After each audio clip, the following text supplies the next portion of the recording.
It's important that people realize that when a culture starts to create their own mythology, it implies that the culture is active and ongoing. And so in the Copper Country, we created our own Finnish American holiday. My name is Jim Kurti, and I am the chairman of the Copper Country chapter of Finlandia Foundation. In folk culture, Heikinpäivä, Henry's Day, was the halfway mark of winter. And so on Henry's Day, you checked if you had enough wood. You had to have half your wood left. And there were many folk expressions like karrukäntä kylkiensä, that the bear rolled over. The bear represents winter. And Heikinpäivä is kind of a way to let people express their Finnish identity. So we offer classes in traditional foodways, traditional crafting. We offer an opportunity to do the old-fashioned dancing, like the yenka and polka and all of that. And just ways that people can express themselves, even in the sense of the parade, which you can just be clever or humorous or whatever works. So there's characters like Heikkilunta, which is right out of Hancock, and there are characters like St. Urho, which came out of Minnesota. It's important that we understand that Finnish Americans are a distinct cultural group.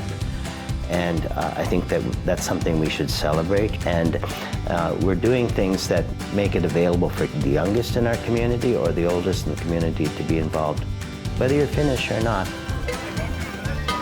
The Quincy Green is the site of first the vipukelkka. This was an old tradition that people would put a sled on a pole, typically on the lake.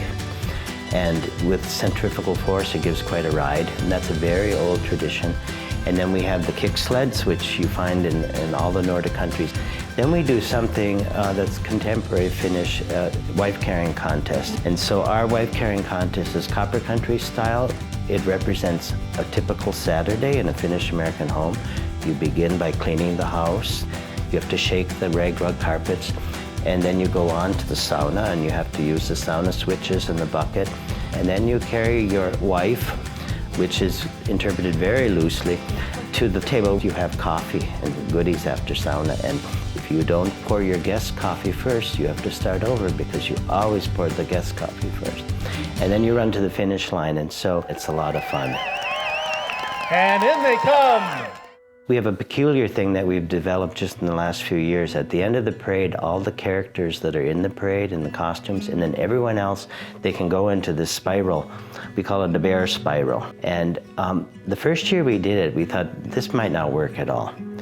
And there was no hesitation. Several hundred people went into this spiral, and so it's become one of the signature events.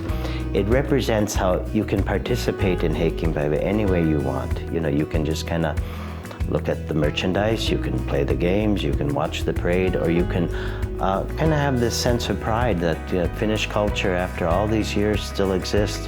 We're still here.